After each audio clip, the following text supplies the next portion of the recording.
weekly live stream recording of the M&A Zing, a podcast series devoted to acquisition entrepreneurs, search funds and holdco builders in the UK and EU, discussing the topics and challenges that impact SMB succession M&A and exploring the highs and lows of searching, acquiring, owning and operating small and medium-sized businesses. Today, I am your host, Alfie Lambert, co-founder of BizCrunch and our resident outreach expert, and I'm joined as ever by my co-founder, our CEO, serial acquirer, and all-round good egg, Gareth Hawkins. Definitely egghead, yeah. Thanks for that, Alf. Yes, as you say, as ever, I am a permanent fixture that never goes away. But it's great to have somebody else in the driving seat this week. I can take it a bit easier. Last week's episode was great, though. It was really great. I enjoyed the interview format. Before we kick off with this week's topic, what's the news, Gareth? Well, the news, yeah. It's been quite an interesting pan-European news roundup this week, I would say. There's growing activities, a couple of deals that have got done. There's a couple of new expos and conferences. So yeah, let's start with deals over the line. I guess probably the most notable of which is Fitex Capital of Italy, led by Daniele Schiavello and Giulio Marini. They have acquired an industrial laundry company and hotel supplies outfit called Napolillo Industries. Really interesting deal for those guys. Not hugely plugged into the Italian scene myself, but lovely to see that it's growing in activity for ETA in Italy.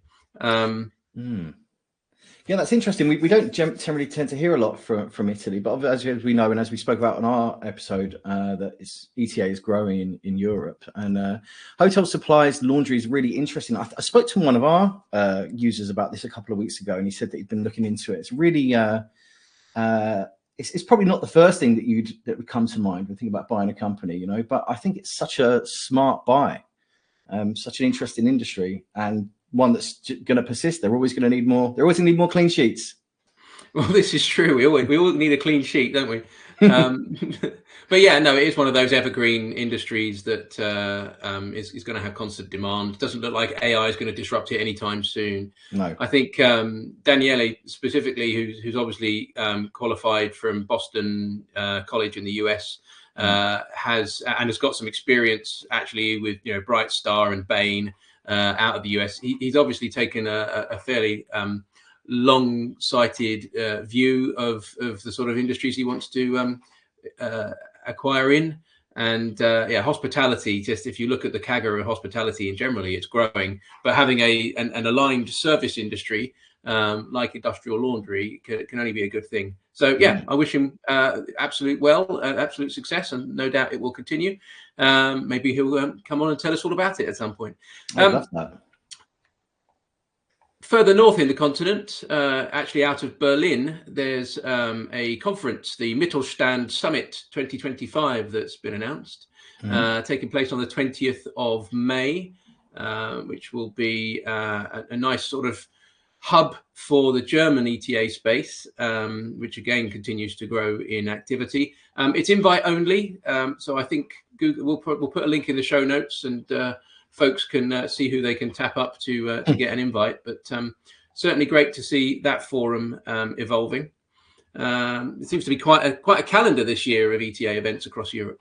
I was about to say, it seems like every week we're announcing a new one. That would be really cool. I love Berlin. It's a great city, and it's an absolute prime market for succession acquisition. So that'd be a really cool event. Yeah, it most certainly will. In fact, hot on the heels, I guess, of an event that's taking place later this month, actually, in Stockholm, a couple of weeks' time, 17th to 18th. There's the Serial Acquirers event by Redeye, the Nordic Growth Hub. They tend to put on a pretty good event, and this one is a 2-day one, attracting folks from all over the scene. So yeah, I think that's worth checking out. Looks like that might actually be sold out already, but yeah, you could spend quite a lot of your year traveling around Europe attending these ETA events. I'm sure there's folks out there that do. Wouldn't that be lovely? Maybe that'll be us next year. We can live podcast from all of them. Well, look, if we can get AI doing everything at BizCrunch, we'll be living the Adam Smith dream of huge automation and putting our feet up. Humanity's savior, not. But all jokes aside, it is really great for ETA in Europe that we have so many events. It does show that there is a growing appetite for it, and it's only going to inspire more acquirers, more search funds to pop up as they start to see this momentum growing. So I'm super excited for what this means for ETA in the EU. Well, success breeds success, right? And if we can have more forums in which people can see, examples of people like them that have gone on to great things and, managed to acquire and managed to potentially even exit their acquired businesses. That's why these podcasts are so great, particularly the interview-oriented ones like Acquiring Minds, etc., because you get to hear it from the horse's mouth, right? That success is possible, and I think that only creates more people that want to go off and achieve the same thing. So it's a great catalyst for ETA in general. Agreed.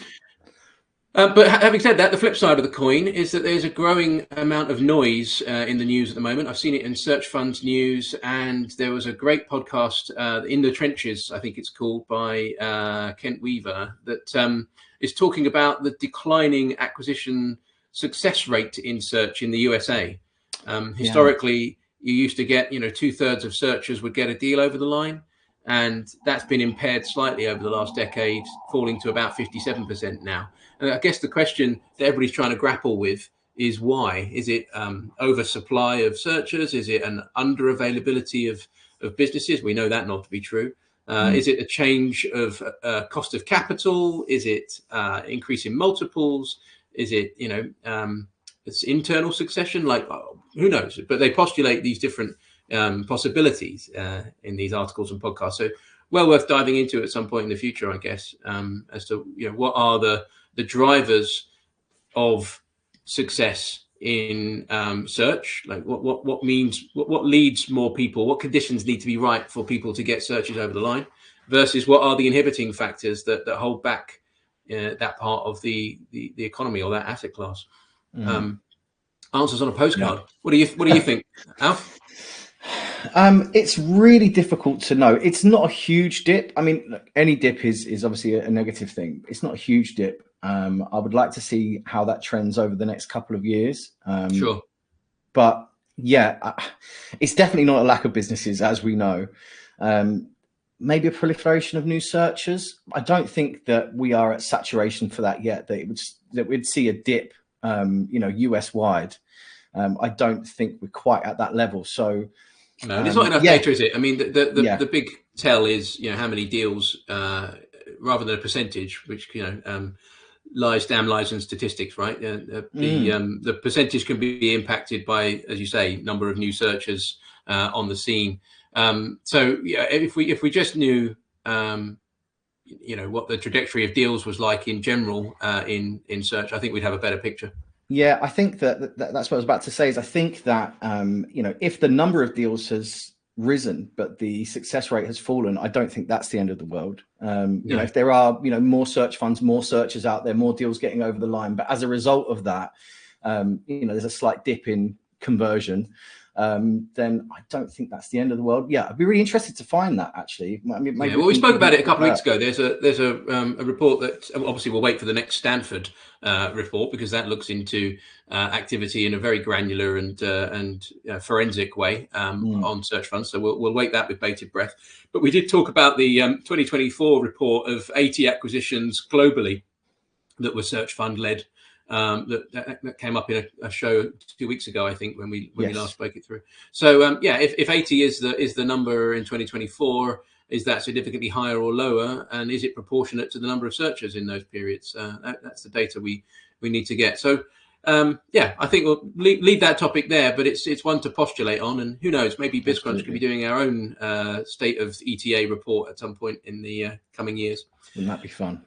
Yeah. So should we get into the main thrust of yes, today? I was going to say that with this conversation about success in SMB M&A, it's a nice segue into our topic. So this is something that struck me this week. I work with some of our users on their initial outreach. So I help them, with crafting their emails and sending their letters and building their campaigns and all that kind of stuff. And, success for me is when they get to their first call, when they first speak to a potential seller. And at that point, I kind of hand them off and, maybe they'll have some time with you. But I got to thinking, what makes a good first call? What is a good qualifying call? What should people be looking for? And the man to ask on that is you, someone that's done this before. I've done a few. Done a few. So yes, that's today's topic, qualifying calls with sellers. Great topic. So let's start with the basics. What is a qualifying call? Why does this initial conversation matter so much for buyers and sellers? Well, it matters because up until that point, typically, the conversations have been had purely by email or LinkedIn or some kind of textual medium, rather than the human conversation, right? The human interaction, and that's a massive icebreaker and a hugely necessary part of the process. You can't robotize the entire thing. People have got to go into the process very early once interest is expressed by both sides. So it's that humanizing moment, really, where there's a mutual introduction for the seller and the potential buyer. They get to know each other. It's normally punctuated by some fairly obvious awkwardness, I guess. You've got to embrace you've got to embrace the cringe. I'm afraid get through it. That there's uncertainty. There's trying to think around, uncover the true motivations of each side. So, there's going to be a bit of posturing and positioning. It's just natural. But if you approach it as a human and you hope that that's reciprocated, you can't go much wrong. But it's an opportunity, I guess, for the humanity to shine through. And once you've walked up and that awkwardness has kind of abated, then you can start getting into kind of mutual discovery and working out what each other's ambitions are. And that's what, that's the nub, right? Ambition. I suppose how awkward that is depends maybe on the buyer's background. Whether they come from if they've done a lot of sales before or been involved in this kind of thing. If they are, complete first timers and this isn't in their wheelhouse, then I can see it being slightly daunting. But that's what this episode's here for. Hopefully, they can go away with a bit more confidence. You can't tar every seller with the same brush or expect them all to behave the same. I mean, there are a variety of different psychologies. So maybe we'll get into that as we talk a bit further about the different types of seller you might encounter, because you probably, despite all your desk research, you probably don't know the psychology and the wiring of a seller until you really start, looking at them face to face or talking to them, Yeah, I mean, that's why getting on these calls as soon as possible is important, I guess. Okay, so I'm a buyer. I'm having that first call. What should I be looking for? What are the sort of key details that I should prioritize to uncover on this first call? Yeah, I mean, details are going to be fairly light because it's the dance of the seven veils. I don't know if that's too woke to say that these days, but you're the whole process of this, discovery of each other is gradual and slow, and so no one really gives you unfettered access on the first call. So detail is not to be rushed. What you really want to understand is sentiment at this stage. The very fact that you're on a call means that you've got this fleeting apocryphal kind of mutual interest in having at least a conversation to see what the other one's about. But how deep does that go? How ready is the seller? Because have you reached them as a proprietary deal flow kind of exercise? Have you reached them completely unexpectedly and they've never given this any thought, but you've piqued their curiosity? Or have they actually sat there with, look, here's my IM and here's my data room link, and I'm ready to go, and I've delegated and off, I've had my days, I'm in the wind. You don't know. You should treat everybody with an open mind going in, and really you're asking some kind of probing questions. I always like to open with, tell me how, the journey to here. What's it been like? What got you started in the business? And that's a great, How have you seen your industry evolve over the last sort of, couple of decades of your tenure or few years of your tenure? Because, sellers are often proud of what they've built. They rightly should be. Yeah. And can be relied upon often to give you the sort of potted history. And that's a good warm-up method, a good icebreaker, is tell me about your journey. I'd love to know how you built what you've got today. Yeah, I think that's a lovely first question. Sort of searching, friendly. Like you said, lots of sellers are going to be proud. They want to tell you their story, and you can uncover quite a lot. Probably not just about the business, but about the seller. Like you said, we want to kind of understand what makes them tick, how they're wired. What are the buttons to press. And I think that in asking that and getting them to explain how they got where they were, you probably start to chip away at that a little bit. Yeah, and as you can tell from the way that they, the bits that they emphasize, the different emphasis through the narrative, you can tell whether, what their motivations are, how they've changed, whether they are commercially driven or whether they are motivated more through like a kind of existential, like self-actualization need for validation for their success, whether they are all about their people or they're all about their profit or both. So you can kind of just through the narrative have a bit more of an understanding of their culture as business owners and their drive, their motivators. But what you really want to understand from that is their sort of willingness and readiness, particularly in a proprietary off-market kind of cold outreach sense. You've got this call, and you don't want to look like you're wanting to rush anything, and you also don't want to look like you're trying to cheat anybody. You really want to have this gradually warming conversation to sort of just tentatively explore whether the timing might be right for them to consider divesting, and if not now, when. Because lots of these processes start with seeds being sown and, roots kind of taking hold over the course of a year, and just little regular kind of how's it going kind of check-ins over a period until the seller feels like they've got their ducks in a row ready to maximize the value of their exit by having a proper conversation. So you're only really planting seeds at this stage. And if you like, baiting the hook and throwing your line in the water. And if there's a bite, then it's a question of, well, how strong is that bite? I.e., how ready are they to go? Some sellers are just knackered and are looking to pass the baton on, and some are flattered but are not yet ready to go, but want at least the optionality of knowing who to call when they do. So it's working out where on that spectrum the seller really is. Now, what they're probably not going to tell you in the first call is their number, their magic number to go, because you're probably not going to get anything by way of a deal structure out of them on the first call.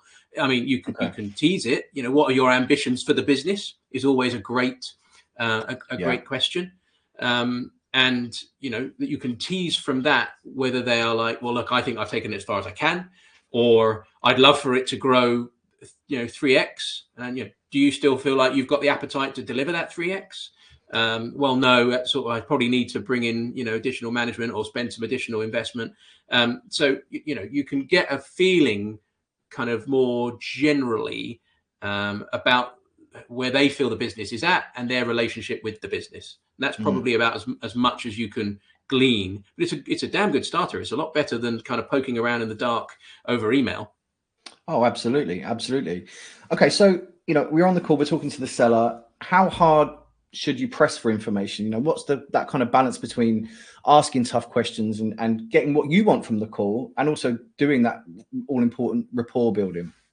Yeah, I think it's like a coaching contract to some extent. Like, as long as you're asking for permission, so along the lines of, tell me if this is an overreach, or I completely appreciate you might be too early to have this particular conversation, or let me know if I'm overstepping. Like, you can be very British about it and sort of excuse yourself, but it prepares them for the fact that actually it's okay to say, not yet, mate. But there's, God loves a trier, and there's no reason why you can't sort of say, look, I don't know if this is too early, but I'd love to know, what your 5-year plan is for the business, or do you see yourself with the business in the next sort of 3 years' time? So you can, I think nothing is off limits, but they'll soon, as long as you give them the permission to tell you that it's off limits, then no one's going to feel like they've let the other side of the call down, or have have done something that they shouldn't have done. Yeah. So each call is different and unique. I don't think there's any harm in working up to asking the sort of information that you want, but I think some of the sensitive stuff around what's your magic number and what kind of deal structure do you see? I mean, that the first call is too early really to be getting into that sort of detail. You've got to build rapport and trust on both sides before that can really even be a meaningful answer. Yeah, I know I've not been through this particular process, but I did sales for quite a long time, and it's a similar thing there. I have always found in any any of these sort of sales or marketing or any of these sort of conversation that people do quite appreciate you being direct. If you have got a question to ask, they do like asking it. But I do love your give them permission to say no. It is a very British thing to do, but I can see that working really well. Oh, great. Well, yeah, I mean, it's worked for me in the past, and I think it's just polite, really, to sort of set those that envelope, if you like, of and that's a mutual thing to set that envelope. Yeah, don't have to go in all Gordon Gekko, guns blazing. Okay, so now we're in the seat of the seller. What do they want to hear from you? Because this is your opportunity to demonstrate some credibility, especially if you're a first-time acquirer. There may be other people that have approached them. What are they looking for in that conversation? What do they want from you as the buyer? Great question. Well, they want to know that you're a good human and that they can trust you. I mean, everybody really needs to know that this person isn't going to have them over. Mm-hmm. But also they from a credibility perspective, they want to know that you understand what you're getting into, what potentially getting into, that you might be a good steward for their business. A lot of these sellers are driven by legacy and care and concern for their staff, post their own tenure. They want to make sure that the business is going to be, in good hands. No one wants their reputation or legacy destroyed. So, that trepidation will be quite paramount, I guess, quite apparent in the seller's hesitancy. They're going to want to know that the person on the other side of the call has some knowledge of the space, has actually taken some time to research their business and the market that they serve, has looked at maybe some comparators. I personally have had conversations with sellers where they have deliberately asked questions to ascertain whether I have even bothered to look at other transactions that have happened amongst their competitors, or whether I really understand the market. So it's important not just to do a complete kind of scattergun approach to every single market, and then on the back of the fact that you might get some interest from somebody in a market that you don't necessarily know, jump straight on the call. I think it's probably it probably behooves you well to take some time just to research the industry before you try and have a sensible call with these people, or say, look, I'm not an expert in your industry, so this is super early, but I'm just interested in what you've achieved and the space you serve. I fully intend to bring a subject matter expert with me that is an industry specialist, and take my time learning about this before I try to get involved. You can be authentic about that if you're in a hurry to have a conversation with a seller in an industry that you don't really understand. Yeah, I think that's wise, because a lot of people are sector agnostic and they're maybe not going into something that they have a direct experience in. So I think that's a nice way to approach that. And you give the seller a chance to, wax lyrical about what they do. Are there any deals that you've heard of? Is there anywhere that you think I should start? What do you think I need to know about your industry that I don't already know? And give them a chance to do some talking. And more often than not, I think they'd be happy to do that. Oh, great. Absolutely right. And as you rightly say, you can learn a lot from sellers when you ask them questions and ask them to expand into that space that is left by the question. Yeah, fully agree. Great tactic. Okay, so I'm on my first call. I'm talking to the seller. We're starting to build some rapport. What are the sort of green, amber, and red flags I'm listening for? So what are the triggers, warning signs that might dictate whether this might progress towards a deal? Things that they say that might, potentially flag a sort of warning sign in your head. What's your sort of red, amber, green for that call? It's going to differ on the basis of each type of company and each market that company serves. But And remember that this is everything that you're hearing on this call is sort of veiled. You've got to try and calibrate to how authentic this conversation is really, because you're not probably having a no holds barred, fully transparent, open book conversation. You're still doing that dance of the seven veils, that getting to know you thing. So is the seller going to betray themselves? Unlikely. But if they're starting to mention things like, oh yeah, we had a pretty bad year last year, and I've fallen out of love with the business because of it, then obviously that's probably an amber flag that you, on the one hand, might be an opportunity for you if it was an aberration of a year. But if that is sort of speaking to a trend, and you've looked at like the balance sheet over the sort of the prior years, and you think, yeah, this is in a sort of state of decline, then that might just confirm for you sort of your suspicions that the business is on the wane. So can it actually be restored to its former glory? Even if you do bring new blood into the business and new capital into the business, is it able to be saved in that sense? Green flags are probably what I'm listening more for, and not to get emotionally attached to any transaction. It's off until it's on, but I would be listening more for green flags, like, do they speak enthusiastically about their team? Do they speak about delegation? If you can ask them some really great questions about how do you interact with your team, and how much are you still involved in the business day to day, and how do your management meetings generally go? Do you convene them frequently? Who leads them? You can kind of open the door for them to talk about their team, and if that is sort of like, oh no, I still have to do a lot of this myself, or I haven't really got anybody there that I can trust to go away for a couple of weeks, and it's all going to be in safe hands. Like then the business isn't yet fully detached from the owner in their day-to-day operation, and so you have to start thinking from a deal structure perspective, like, well, I've got to retain this person, rollover equity or whatever, because if they're out the door, as soon as the ink is dry on the SPA, there's a great concentration risk on this business failing. So it's these sort of things that you're listening to in terms of whether the seller has taken the necessary steps to delegate and trust, and whether they have the right people in the team that they can do that with.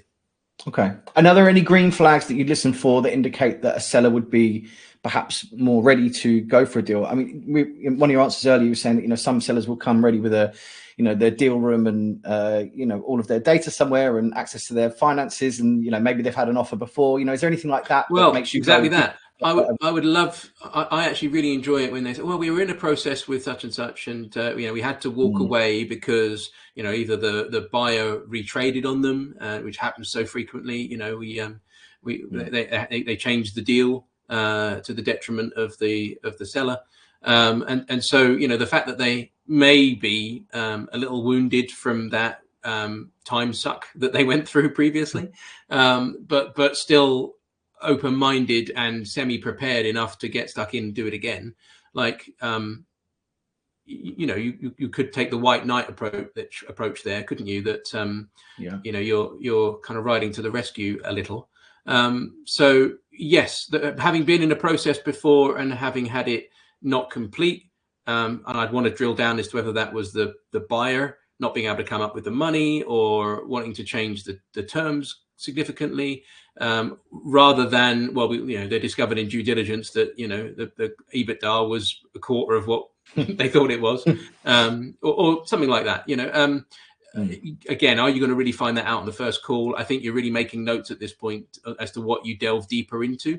So you might hear from the seller that they were in a process and they no longer are, but it might be a little too early to probe that, or to poke at that wound a bit. Okay, that's interesting. Okay, so we're coming to the end of our call now. How do we, what's the best way to wrap up that call? How do we set some clear next steps, action items? I know it will depend on how the call goes and how the seller feels, but how would you do that? What's the next step for you at the end of that call? I would want to create the conditions for candor, whereby the seller feels like they are willing and able to share more information in a trusted environment, or in a safe and protected environment. So NDA is normally the next step, a mutual NDA that can allow both sides to talk a bit more candidly. It doesn't have to be an outline offer at this stage. It can be, well, do you want to send me your management accounts? If you're interested in exploring an option, I can give you a kind of an indicative valuation, unless you want to tell me what you feel your valuation might be for the business, or what valuation you were at when you were in this process previously. But again, that's probably kicking the tires and asking permission to ask that kind of a question. But yeah, an NDA is a useful next step. Okay, great. Well, it sounds like we might have something we can explore a bit here, and if the time is right for you, then maybe let's get an NDA out there and we can start to trade some information, so that we can give you a bit of a picture as to what this deal might look like if it's to proceed, and express our interest. Because at this point, you've not sent an EOI. Sorry, you've not sent any heads of terms. This is purely speculative at this point. So you need to see a little bit more of something in order to validate, your research. I love the setting the conditions for candor. I think that's a really nice way to put that. Yeah, an NDA, it sounds like a good next step. It makes everybody feel comfortable. Like you said, expresses your interest. It's interesting for me. I would have thought that next step would be kind of an in-person thing. But would you go to that NDA and maybe do a little bit more digging, I suppose, before you spend your time going and seeing them in person? Yeah, I mean, remember that seeing them in person in their workplace can get the heckles up. You hear of all these stories about who you have to pretend to be when you go to visit the seller. It's someone from the bank, or it's the landlord, or it's the man from the council, or whatever. It's the seller is going to want to keep this under wraps, really, from all but their most senior staff and other shareholders. So yeah, I think if you can get more done at a distance before you create that disruption, or meet offsite, that's the other option. Go meet somewhere neutral ground. I still think if there is mutual interest in exploring this further, I think going and having that conversation, mindful that there's an NDA in place already, means that both sides can be a bit more candid. There's still going to be that same hesitation if they could be revealing all this information to you and you've got no legal obligation to respect it. That's interesting. Yeah, I hadn't thought about the reaction of the staff when you go. Maybe that'll be a podcast topic for another time. How to masquerade as the man from the council.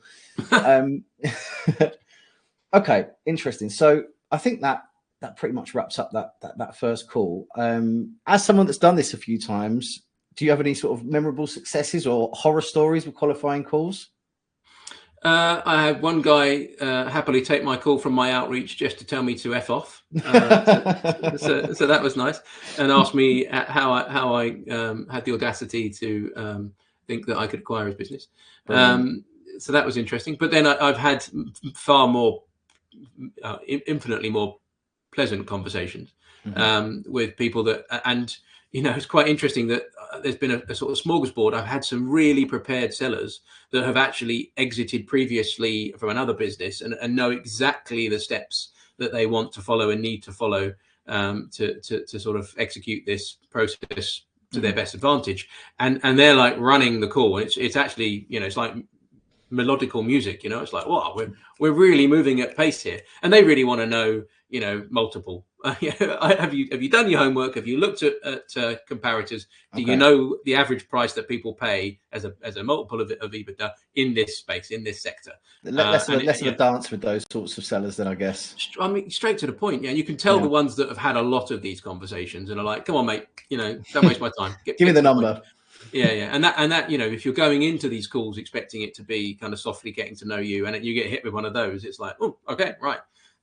Get my game face on, right? So I mean that's, I wouldn't say that's a horror story. I quite enjoy that. There has been one where I've been speaking to the wrong person, entirely the wrong person, and they haven't fessed up to that until about halfway through the call, and that's a bit of a shame because you feel like you may have betrayed some confidence and also wasted some time. So who were they? Someone else at the business? The another minority shareholder, basically in this case, okay. rather than the majority shareholder, who had decided to take the call, or had agreed with the person that you'd been speaking to on email to take the call. Of course, I've gone in with, hi Dave, or whatever his name was, only about 20 minutes later to determine that it's Tom, not Dave. And that Tom really has no say in whether this deal goes forward, but is just gathering facts on behalf of Dave. So you just have to roll with that one, because that's the decision they've made between them to sort of fence the conversation. And I think they learn more from you than you learn from them in that scenario, which is fine. That's good screening. Expect that to be the case. But yeah, I kind of left the call thinking, I wish he'd said he was Tom sooner. That is. Well, maybe it was my assumption. Maybe I kicked myself for making an assumption, making an ass of you and me, as they say. As they say. Have you ever been on a qualifying call and sort of part of the way through just thought this isn't going to happen? Oh, there's definite ripcord moments. Yeah, definite ripcord moments where you think this business really isn't for me, or this seller and I aren't going to get on, and or it's a potential hospital pass, like they are deliberately trying to off something that is going to be a problem. Right. So yeah, I mean, you maintain your politeness, but don't exhaust more time than you need to, and maybe don't offer the NDA. I think it's a good point to remember to not be too emotionally attached to this, because I think that, especially for first-time acquirers, and I've seen this happen a lot, there's a lot of legwork that goes into getting to that first call. And it's kind of like, I would relate this back to like having my first sales job, and you finally get that person on the phone, and there are kind of red flags that say this probably isn't right, but there might be part of you that thinks I've worked so hard to get this call, I might as well push on with it. It's the sunk cost fallacy, Alfie, right? People value their time and their effort, and they're emotionally wedded to the potential success. And so it's almost like the Eddie Murphy sketch, from Raw back in the 80s. I'm old enough to remember, but the man's walking through the desert and he's hugely hungry, and someone hands him a cracker and he's like, oh my God, it's the best damn cracker ever. I don't do that justice, but it's like over attaching to the outcome. And that's a big no-no, right? So you've got to be cold. Without appearing cold to the seller, you've got to be cold in the way you treat this. Like it could fall out of bed at any minute. The deal is off until it's on, and it has to go through a lot of your own personal kind of ratification in order for it to be on, right?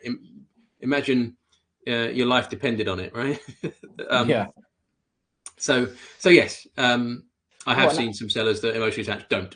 And as we talked about earlier, if the average success rate is between sort of 57 and 63%, be going prepared with that fact. Know that it's not going to be a one and done. It's not. You're not going to maybe view the first business and have the first conversation and end up buying that company. Yep. And every single call is training for the next one, right? It's sharpening your instruments, it's honing your skill, perfecting your art. All of this is failure is feedback, if you like, and you're going to take something from that call, which was a learning experience, even if it isn't the one. As I was once told on my first day at a call center job, every no is a step closer to a yes. There you are. And that is a huge motivator. There we go. Yeah. Okay, so let's sign this off with the one thing a first timer should remember. So if this is your first ever business acquisition, you've done the outreach, you've got that seller on the phone, what's the one thing that they need to remember they should take away from this? What's the big tip? Don't play all of your cards in the first call. If you don't get through the entirety of what you wanted to, that's okay. As long as the call feels organic and natural, and that you feel that you've reached a kind of an accord at a human level with the seller, that's mission accomplished. Okay, you don't have to tick all the boxes or be able to populate all of your spreadsheet from the 60 minutes you might spend on this initial call. The goal is to have another call, right? The goal is for you to feel that this is something you want to look into further, and for the seller to be open to a meeting or a deeper conversation. That's all you're looking to really hope to get out of this. Rule it in, rule it out, and if it's in, move to the next call. the rest of your data points you can garner as you go further along the process. But I guess that's tip number one. And tip number two is don't try and treat every seller the same. Try to calibrate to their psychology. And I could probably list 5 different psychologies of seller that I've come into contact with, like an experienced seller, a prepared seller, an accidental seller that is sort of like completely unprepared but is up to the task and ready, but ready emotionally, I mean, and the business is probably just about ready, but they've never done it before, and they're probably the optimum for me on the spectrum. The daunted seller who's panicked by this process, and really I would say the daunted seller should have some kind of representation. Like whilst I'm not an advocate for intermediaries traditionally, I do think they can be very helpful to people that maybe are not familiar with the process or up for learning. They want to kind of pass the baton to somebody else to see them through, and that's normal. I've been on calls where basically it's like, hey, I'm going to need to pass you to my accountant, and then you're like, okay, right, well, you're going to act for this guy then to a certain point, and that's totally fine.